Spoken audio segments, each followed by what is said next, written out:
शाह साहब Sindh party की मरकज़ी क़यादत सॼी सिंध खां आयल असांजा साथी और जीएस टाइम त घणो थी चुको आहे पर ॻाल्हाइण जी इहो शौक़ु पाण खे न रहियो आहे पर जेको कुझु अॼु हिते कार्रवाई हली आहे उनजे पेश नज़र मां तमामु घणो ज़रूरी सम्झो आहे त कुझु हिन सिलसिले में ॻाल्हायां ज़रूरु। दोस्तो हिन वक़्तु तासिर इहो अची वियो आहे घणो त ॼण असां तंज़ीमी तौर ते को घणो पोइते पइजी विया आहियूं या असांजी तंज़ीम में एॾियूं वॾियूं खामियूं आहिनि जेके दूर नथियूं थी सघनि। इहो तासिर जेको अॼु मूंखे सॼो मिलियो आहे मुंहिंजे नज़र में इहो तासिर ग़लति आहे ऐं इन में बुनियादी कमज़ोरी असांजी आहे। असां जंहिं तरीक़े सां रिपोर्ट पेश कई आहे उन में असां एजेंडा में इहा रिपोर्ट रखी आहे तंज़ीमी रिपोर्ट। असां हिन में सियासी रिपोर्ट रखी ई कान्हे ऐं पोइ जेका रिपोर्ट ॾिनी आहे उहा तंज़ीमी ऐं सियासी रिपोर्ट गिडमिड थी वई आहे। पोइ हिकिड़ी उहा नंढड़ी ॻाल्हि कई रोशन ॿोड़े साहिब त जामछोड़ो ज़िलो नंबर 1 आहे। हुन तंज़ीमी रिकॉर्ड के हिसाब सां चयो सभु ज़िले जा दोस्त काविड़ थी पिया। इहा कुझु सम्झ जी जो बि फेर आहे त हू ॻाल्हाए किथे थो पर छा हो असांखे जेका तंज़ीमी रिपोर्ट ऐं सियासी रिपोर्ट मां इन ॿिनि खे अलॻि करे पेश कंदुमि थोरो। हिन साल जी जिदोजहद में मां पाण पंहिंजे ज़ाती तजुर्बे सां चवंदुमि कि गुज़िरियल साल ताईं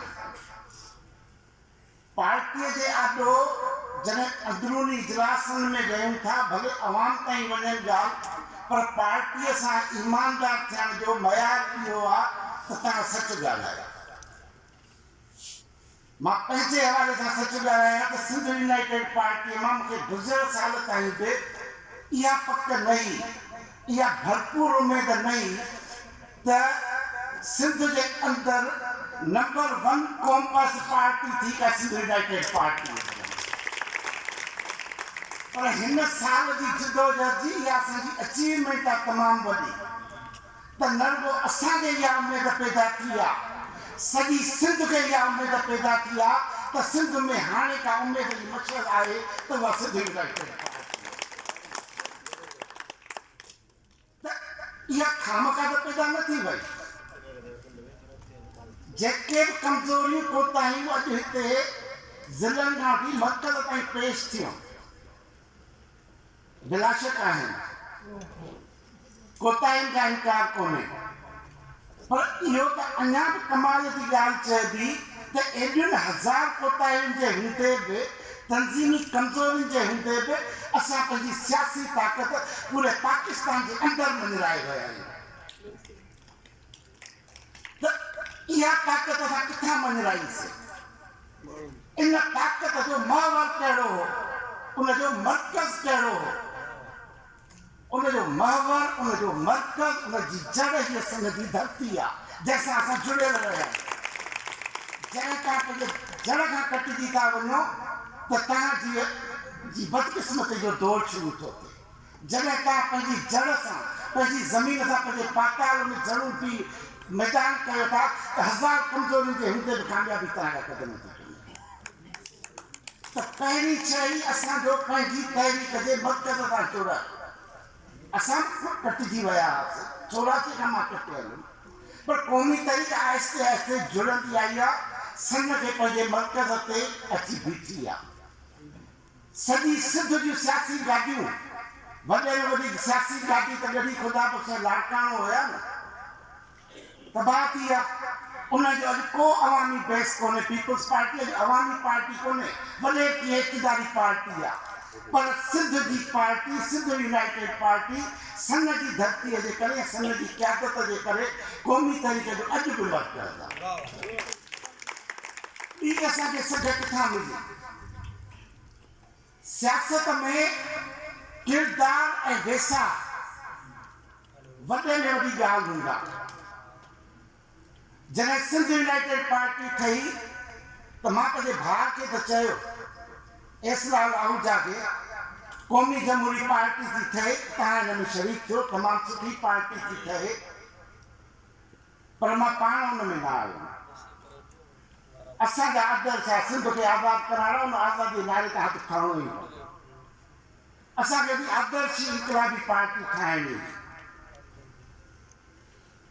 पर हिन पार्टीअ जी चूंड छो थी? किरदार, लीडरशिप जो किरदार, उनजो वैसाह वारो किरदार, उहा बुनियादी शइ हूंदी आहे।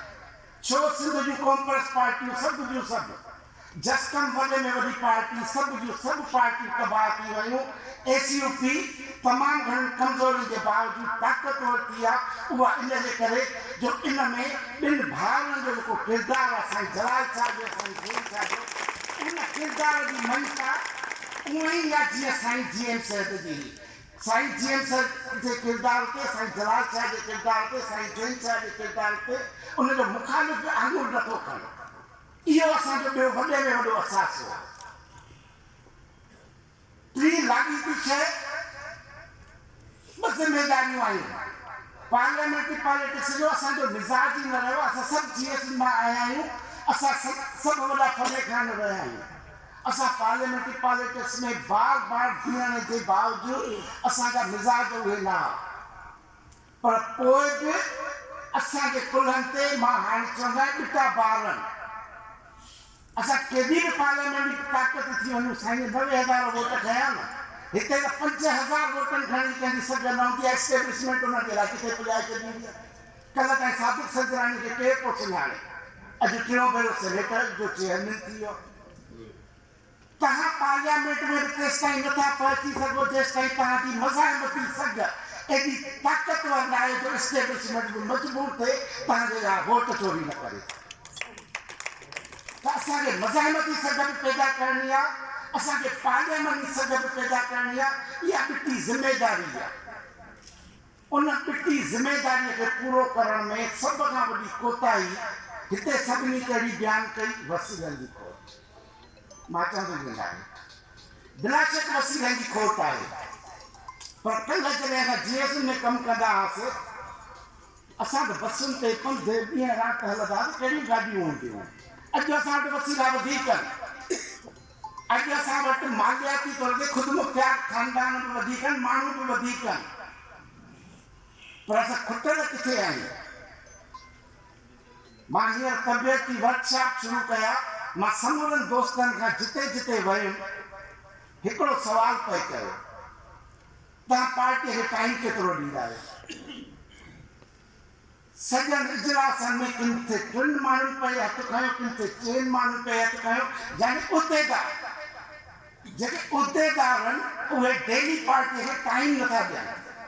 तॾहिं हाणे मां चवणु शुरू कयो आहे, असांखे तव्हांजा सिर न खपनि, असांखे तव्हांजो वक़्तु खपे। तव्हां पार्टी खे वक़्तु केतिरो था ॾियो? वॾे में वॾी खोट असां में इहा आहे त असां मर्कज़ खां वठी हेठि ताईं पार्ट टाइम पॉलिटिक्स था कयूं। इन पार्ट टाइम पॉलिटिक्स करण जे करे सियासत जूं जेके तक़ाज़ाऊं आहिनि असां उनखे पूरो नथा करे सघूं। असांजी मर्कज़ी क़यादत हुजे, तोड़े डिवीज़ननि जी क़यादत हुजे, तोड़े जेको आहे वार्डनि जी क़यादत हुजे, सभिनि सां इहो मसइलो आहे। त हमेशह पंहिंजे कोटायुनि खे सम्झो त किथे कमज़ोरी आहे। ॿी अहम शइ, असां पंहिंजे कोटायुनि जो एतिराफ़ बि घटि था कयूं। ॿिए ते आङुर सां ॾाढी सवलाईअ सां खणी था छॾियूं। छो कंहिं बि कारकुन, कंहिं बि उहिदेदारी इहो न चयो त असां पार्टीअ खे टाइम नथा ॾियूं। तनक़ीद इहा त न थींदी आहे तव्हां को ॿियनि ते तनक़ीद कयो। तनक़ीद जी सचाई त इहा त पंहिंजी खां पंहिंजो पाण ते तनक़ीद कयो। मां भई अॻे साल बि नाइब सदर हुयुमि, पर मां पार्टी खे टाइम न ॾिनो हो। मां हिन साल टाइम ॾिनो आहे। जॾहिं मां टाइम न पियो ॾियां त छो नतीजा मिलंदा? जॾहिं असां टाइम ॾिनो आहे त नतीजा मिलनि था। त ज़रूरत कहिड़ी आहे? असां जेके आइनी तरमीमूं बि सोचियूंसीं, मसौदा बि कयासीं, महिनतूं बि कयूंसीं। ख़ासि इहो आहे त मर्कज़ खां वठी हेठि ताईं दोस्त उहे अचनि जेके पार्टीअ खे मुकमिल टाइम ॾियनि।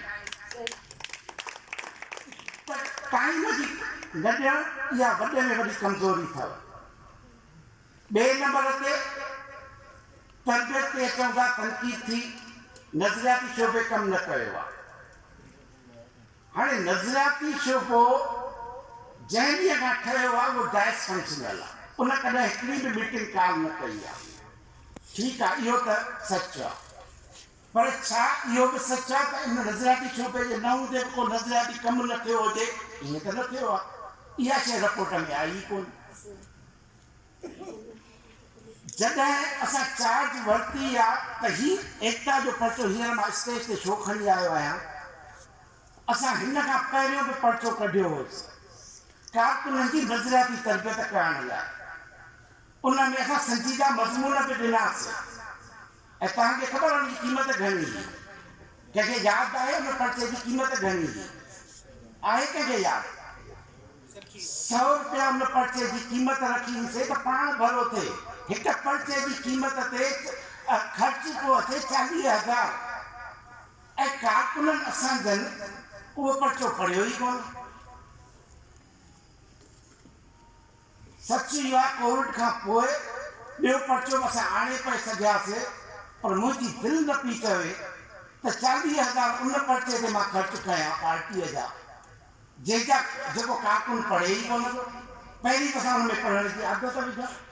असां हिन भेरे बि छा कयो आहे, 50 रुपया क़ीमत रखी आहे ऐं 50 रुपयनि जी वसूलीअ लाइ छा कयो आहे, फार्म में जेको आहे फाइल में गॾु जमा कयो आहे, जीअं 50 रुपया असांखे मिलनि। छा इहे कोताही तव्हांखे नज़र नथियूं अचनि? मर्कज़ ते, ॿियनि ते, टाइमनि ते, वसीलनि ते तनक़ीदूं त तव्हां कयो था, पर पंहिंजे अंदर में बि झांकी पाए ॾिसो केरु आहे होटल ते वेही 100 रुपया ख़र्च नथो करे, पर पार्टीअ जे पर्चे लाइ 100 रुपया न आहिनि ॾियणा, उहे असांखे फ्रीअ में खपे। त इहो जेको ट्रेंड आहे, अॻे त पार्टी माना तव्हां हुनखे टाइम बि ॾियो, हुन लाइ सिर बि ॾियो, हुन लाइ जान बि ॾियो, हुन लाइ वक़्तु बि ॾियो, पर हिते ॿियो कल्चर आहे। मां फर्दनि कंहिंखे बि ॾोह न ॾींदुमि, सॼो तजियो कयो आहे। पार्टी जो कल्चर छा जुड़ियो आहे? आन पार्टी, आन काल पार्टी कमु थी करे, डेली कमु करण जो तसवर ई कोन्हे। हाणे कॾहिं हलियासीं दौरनि ते, हिक खां पुछो त केतिरनि दोस्तनि खे पार्टी जी मंशूर ई ख़बर न आहे। मंशूर पढ़ण लाइ तव्हांखे पैसा खपनि छा? मूंखे तव्हां ॿुधायो, एकता जो पर्चो पढ़ण लाइ तव्हांखे पैसा खपनि छा? उन लाइ तव्हांखे पंहिंजो टाइम ॾियणो आहे, तव्हांखे पंहिंजी जोश ऐं जज़्बो ॾियणो आहे, इहा लगन ॾियणी आहे त असांखे पार्टीअ लाइ सिखणो आहे। जॾहिं तव्हांजी पार्टी जो मंशूर न आहे, तव्हां ॿिनि मां 4 थींदव कीअं? त तव्हांखे मुताले ते ध्यानु ॾियणो आहे। ऐं कल्ह त असां खां इहा वेधन हूंदी, हिकिड़ो मज़मून लिखण लाइ 50 किताब पढ़णा पवंदा, पर ऐं ज़िया जो दौरो कराची साइकिलो स्टाइल कढण लाइ कहिड़ा कहिड़ा कशाला कढंदा हुआसीं त असां पंहिंजे कारकुन ताईं इल्मु पुॼायूं। अॼु इनाम भट्टी ऐं मां हफ़्तेवार कालम था लिखूं पंहिंजी अख़बार में, कंहिंजे लाइ था लिखूं? रुॻो पंहिंजो नालो कढण जो त शौक़ु कोन्हे, मां कॾहिं हफ़्तेवार कालम लिखिया ई कोन। हिन भेरे लिखण ई न करे शुरू कया त असांजा कारकुन पढ़नि। ऐं मूंखे एतबार ॿुधायो, पंहिंजी ईमानदारीअ सां घणा ॼणा था पढ़नि? ऐं पढ़ण जो हिकिड़ो न आहे त तव्हां घर में का अख़बार ख़रीद कयो, वरी उनखे असां सोशल मीडिया ते शेयर बि कयूं था। फोटो सेशन थिए थो त शेयरिंग 100 में थी वेंदी। आर्टिकल पढ़णो आहे त 50-100 ॼणा पढ़ंदा, उहा बि लख थिया जेकॾहिं पढ़िया। कारकुन घणा आहिनि? हज़ारनि में। कराचीअ जे रस्तनि ते असां घणा कारकुन आंदासीं? 10,000 कारकुननि जी कमिटमेंट कईसीं। एॾी वॾी पार्टी, एॾी वॾी सघा असांजी, पर उनजो मयार घटि आहे। त उन मयार लाइ बि असां कमु शुरू कयो आहे। पहिरीं असां हिन पर्चो कढियोसीं, उन खां पोइ जिदोजहद जेका असां कोविड जे ज़माने में जिदोजहद करणु ॾाढी ॾुखी, ऑनलाइन सर्विस करे बुख हड़ताल, 24 कलाकनि जी बुख हड़ताल ऐं जेन्युइन बुख हड़ताल जा रवाज ॿुधायासीं।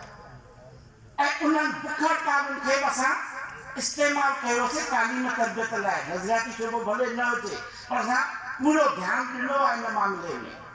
पर हाणे सोशल मीडिया में हिकिड़ी स्पीच अचे थी, तव्हांजे हथनि में मोबाइलूं आहिनि, पर उहा स्पीच तव्हां 10 मिंटनि जी बि ॿुधण लाइ तयारु न आहियो।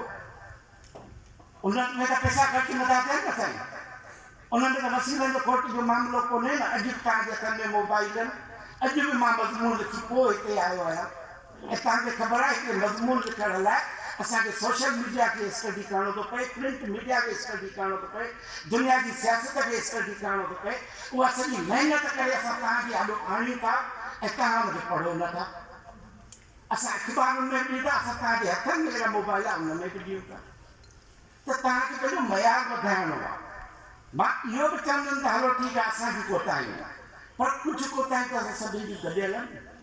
त इन पासे माना असांखे मयार खे वधाइणो आहे। ॿी ॻाल्हि, छो तंज़ीमी शोबे जी रिपोर्ट ग़लति आई, कमज़ोर आई, इहा अॼु जो फिनामिना कोन्हे। मां जीअं आयो आहियां 2016 में सिंध मार्चूं कयल, भई असां 50-50 लख ख़र्च करे किथे जेको आहे 10,000 किथे 20,000 माण्हू गॾु था कयूं, पर पार्टीअ में माण्हुनि जी स्ट्रेंथ नथी वधे। लाड़काने में सिंध मार्च थी, पर कारकुन उहे 50, हैदराबाद में थी, कराची में थी। हाणे जेकॾहिं मर्कज़ जा फ़क़ति 2-3 माण्हू मुतहरिक हूंदा, नाले में उहिदेदार त 11 हुजनि, हाणे मां मर्कज़ खां बि शुरू कंदुमि, त असां 11 उहिदेदार हुजूं, मुतहरिक 2 या 3 हुजनि, त छो कमु थी वियो? डिवीज़न जा 8 उहिदेदार हुजनि, शिकायतूं हुजनि, त उहे पंहिंजी डिवीज़न जा दौरा नथा कनि, त पोइ तंज़ीम किथां कमु ताक़त वरिती?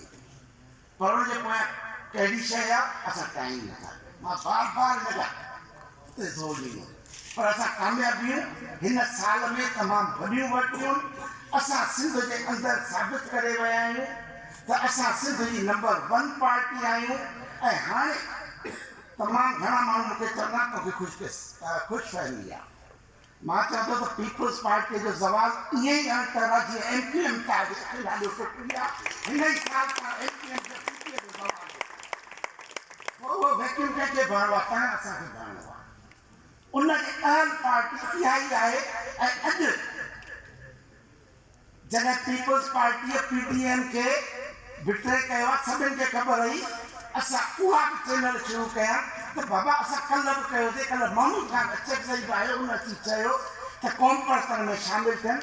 साईं जलाल साहब खे सही जवाबु ॾिनो। असां तयारु आहियूं, पर असांखे PPA ते एतबार न आहे। तव्हां जहिड़ा माण्हू ॻाल्हायो देर सवेर हिननि सभिनि खे ख़बर पवंदी त सिंध पीपल्स पार्टी न आहे, सिंध संघ आहे। सिंध जी असुल तर्जुमान संघ जी धरती आहे, उनजी तर्जुमान सिंध यूनाइटेड पार्टी आहे। ऐं अॼु असां पंहिंजे तंज़ीमी कमज़ोरी जे हूंदे बि असांखे यकीन आहे, पूरो एतमाद आहे। असां हिन साल पूरो टारगेट कयो आहे त हाणे असां तंज़ीम ते मुकमिल ध्यानु ॾींदासीं, तंज़ीम में मुतहरिक दोस्त आणींदासीं। ऐं हिन साल असांखे वॾी कामयाबी बि मिली आहे। हीअ दोस्त शाद खोसे वारा, हीअ अमीर आज़ाद पवर, हीअ शेदारपुर में दोस्त शामिल थिया आहिनि। इहे ईअं त कोन आया, असांखां सियासी जदोजहद कई आहे, असांखे महिनतूं कयूं आहिनि। तॾहिं त नौजवाननि में उहो जज़्बो आयो आहे जो उहे समूरा नौजवान, समूरियूं सियासी पार्टियुनि जा कारकुन अॼु असांखे अचनि था पिया। त असां अॼु जेको इजलास हुयो, जंहिंजे करे मां ख़ासि ॻाल्हायां थो, त मायूसीअ जी काई ॻाल्हि कान्हे का।